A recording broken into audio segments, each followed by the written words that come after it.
James was driving home late at night after visiting his parents in a small rural town.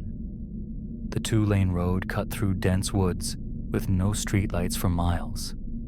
The rain had started lightly, but now it was coming down hard, the windshield wipers struggling to keep up. That's when he saw her. A woman standing by the roadside, soaked to the bone, her white dress clinging to her thin frame. Her dark hair hung over her face, concealing her features. She wasn't waving for a ride. She just stood there, as if waiting. James slowed down and pulled over, rolling down his window slightly. "Do you need help?" he called out. She didn't answer, but slowly nodded. Against his better judgment, James unlocked the door. The woman slid in without a word, water dripping from her onto the seat. She was shivering violently, her hands clenched together in her lap. James cleared his throat, trying to ease the tension. "Where are you headed?" A long pause.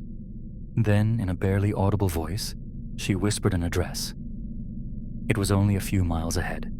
James tried to make small talk, but she remained silent, staring straight ahead. Something about her bothered him. She wasn't just quiet, she was too still, as if she weren't breathing.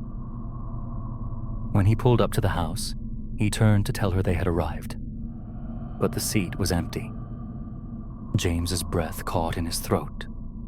The door had never opened. The seatbelt was still buckled, but the seat was wet, and the smell of damp earth filled the car. His hands were shaking as he stepped out and approached the house. He knocked, and after a long moment, an elderly woman answered. James hesitated before speaking. I just gave a woman a ride here. She was soaking wet, but when I turned around, she was gone." The woman's face went pale. "You're not the first," she whispered. She told him about her daughter, how she had died in an accident on that very road years ago, trying to walk home in the rain after her car broke down. Ever since, travelers had reported picking up a woman who disappears before reaching the house. James's stomach turned. He apologized and quickly walked back to his car.